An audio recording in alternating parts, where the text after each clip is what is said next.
Hello everyone, this is the Once and Future King.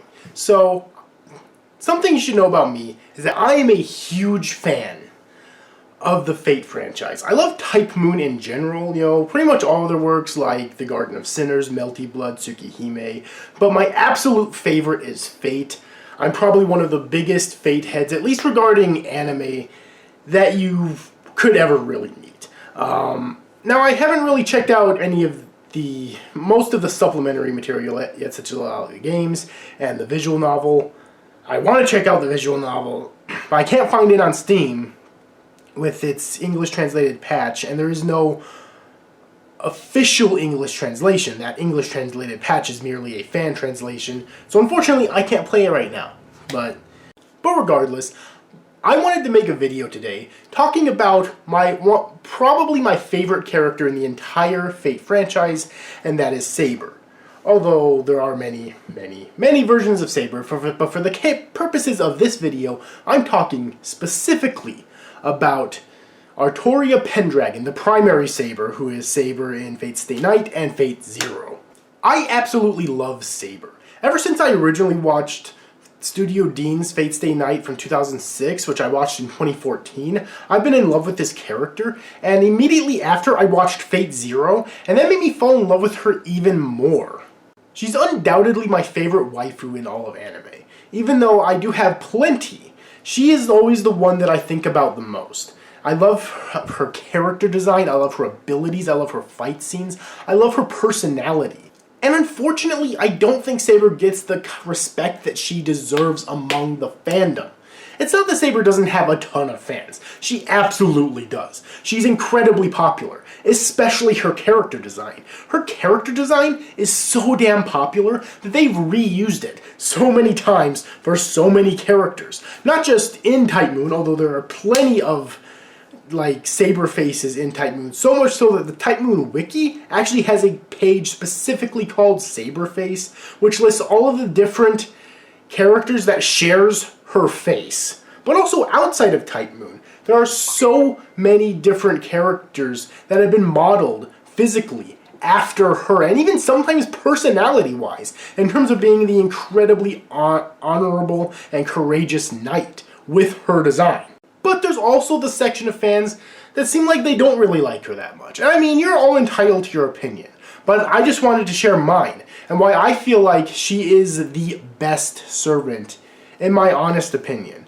So, the two characters that people typically rise above her are Rin Tohsaka and Ryder from Fate Zero, also known as Alexander the Great. In terms of Ryder, it's, well, servant-wise, and in terms of Rin, it's best girl-wise. There are also people who prefer Sakura as best girl, but she doesn't seem to have nearly as many fans as the other two, probably because Sakura doesn't really get incredibly important until her route in the visual novel, the Heaven's Feel route, whereas Rin and Saber are incredibly important characters in all three routes. So in this video, I just want to list off a few reasons why I feel she is the best. I'm going to start with some more of the shallower, fun reasons, and I'll get into some deeper reasons as the video progresses. So I hope you enjoy it. The first reason, like I mentioned before, is her character design. Saber's character design is so fucking appealing. And granted, in Fate Stay Night and Fate Zero, there is no shortage of amazing character designs for servants, but I honestly feel like hers is the best. It's rather simplistic, but it definitely works for what they're going for, which is this honorable, sort of noble knight. The skirt at first was kind of off-putting on me, but it's grown on me quite a bit since then. And like I said before, her character design was so popular that they've reused it so many times. Although, honestly, I don't think any of the other Saber faces in Type Moon have come anywhere close to looking as good and stylish as the original. The second reason is actually quite simple. It's because she's modeled after King Arthur. She's granted a female King Arthur, but still King Arthur. And I'm a huge fan of Arthurian legend. A huge fan. Okay? Anything King Arthur related, I almost always eat it up. And this is obviously no exception. The third reason is because her fights are insane. In my eyes, her fights are the best in Fate Stay Night or Fate Zero. They are so fast and so like, powerful. Okay, like, and with that comes also her abilities that she's granted when she gets summoned to the Holy Grail War, which are equally insane. Alright, from Avalon, which essentially makes her invincible, next to invincible. Which you wouldn't think would make for entertaining fights, but somehow it does. Although I haven't watched Fate Zero in a while, so maybe she doesn't always have access to Avalon, I honestly don't remember.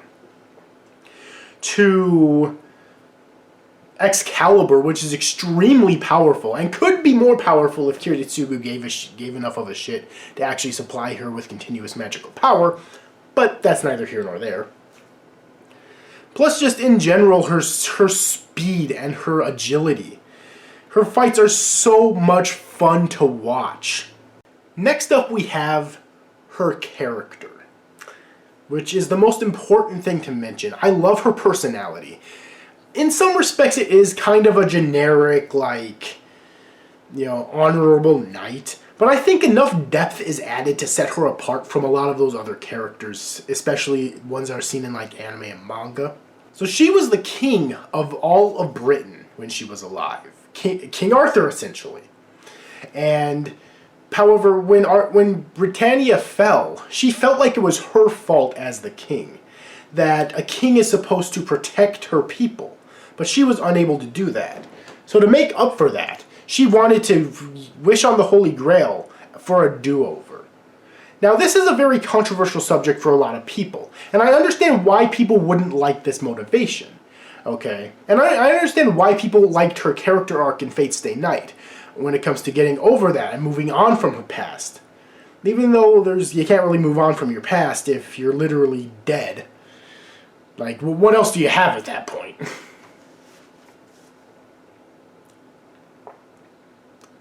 But I get it, okay? I really do. But I felt a lot of empathy for her. And to be honest, I kind of wanted to see her succeed. The only major issue that I saw was that if she wished to have a do-over with her kingdom, then there was no guarantee that she would even remember that she made a wish, or remember the mistakes that she made originally.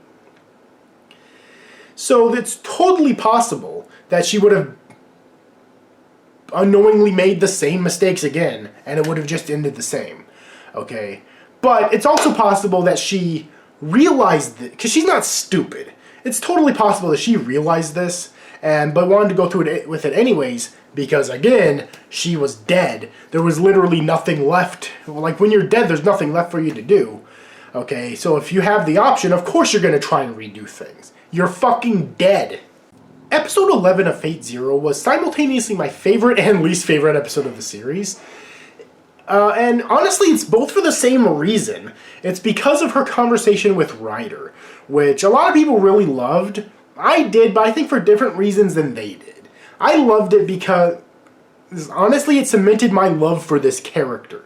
Whereas for other people, it cemented their love for Ryder. And I don't have anything against Ryder. Ryder is fucking great.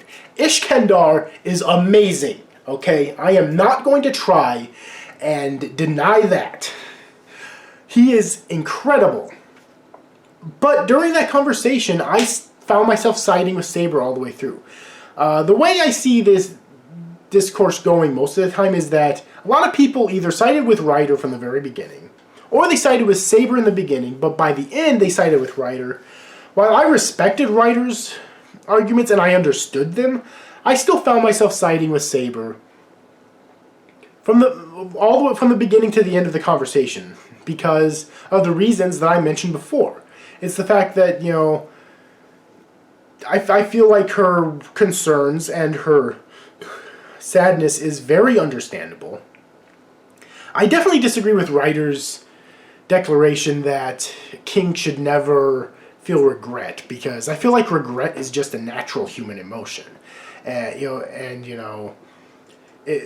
you feel regret, then that's proof that you actually cared, that there was actual feeling and emotion in the actions that you were doing, that you actually cared about them a great deal, and that she cared about her people a great deal. If she didn't feel any regret whatsoever, then I feel like that would mean that she didn't really care about her people, you know? On top of that, I think you have to feel for her a little bit, because she was very young as well. She was probably a teenager when she became king. That's typically how Arthurian legend works. King Arthur becomes king when he's very, very young, like a teenager, if not younger than that. And judging by the few scant flashbacks we've seen of her as a king, then it seems like that was the case for her as well. Okay, so getting like this emotional and whatnot over this, you know, she didn't have the experience in life to be able to get over stuff like this much quicker. But also, I feel like even if she did, and she still acted like this, you'd still have to feel empathy for her, okay? Because, well, what kind of ruler, after losing their entire kingdom, would feel no regret whatsoever, would not feel like it was their responsibility? That's, I mean, apparently writer. Then again, in real life, the actual death of Alexander the Great has been hotly debated. Some people think that he might have been poisoned by his own men. And I don't think there's like an official canon explanation in Fate as to how he actually died. I could be wrong. Feel free to correct me in the comments if I am wrong. But I don't think that there is. Okay? But that is one popular theory in the real world, is that Alexander the Great was killed by his own people. He was poisoned. Other popular theories is that he just drunk himself to death, that he was finally killed in battle. Stuff like that, basically. But as much as I love Ryder, I just can't side with him on this stuff. I feel that Saber's beliefs are much more logical and much more emotionally evocative as well.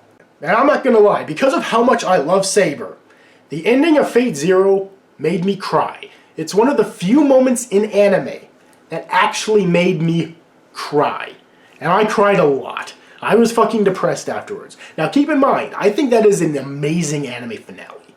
And that's not the only reason it made me cry. Like, the stuff with Karia made me cry as well. Seriously, the ending of Fate Zero is an amazing finale. One of my favorite anime finales of all time. And the final reason I love Saber so much, I just want to mention, is because she's just funny. Like, when she's trying to learn about the modern world, it is so humorous and so adorable, so precious. This is especially the case in Fate's Day Night, both the original Studio Dean adaptation as well as the Unlimited Blade Works TV series made by Studio Ufotable. And although this is seen to a lesser extent in Fate Zero, I feel like that's because there's so much more going on in Fate Zero. She has a lot less time for rest and relaxation in Fate Zero than she did in both adaptations of Fate's Day Night. But seriously though, Artoria is fucking adorable. She really is. I love her so much. I love how she essentially just becomes a freaking freeloader on Shiro. I love her constant analogies and whatnot that she makes when trying to understand the modern world. Like, you know. And also, I'm not sure if I'm the only one who feels this way, but when it comes to Fate's Day Night Unlimited Blade Works, my headcanon of the real ending is when Rin uses her mana to keep Saber attached to the real world as her familiar. As far as I'm concerned, that's the real ending of Fate's Day Night Unlimited Blade Works. Keep in mind, I haven't seen the Heaven's Feel movies yet, so I can't comment on how she is in any of them. But I think that about does it for this video. That's my detailed thoughts on why I love Saber as a character. This wasn't really like an in-depth discussion on everything I could think of with the character, like what Tekken 101 does, for example, with Bleach and One Piece and whatnot. This was merely just a few scant thoughts that I had about why I love this character, why to me she's not only best girl, but she's also best servant, and just best character in general. So if you enjoyed this video, please make sure to give it a like and comment your thoughts down below. What are your thoughts on Saber? Make sure to subscribe to my channel and hit the notification bell for more videos like this in the future. Remember, I upload every Monday at 8 a.m. Central Time, and I will see you guys next time.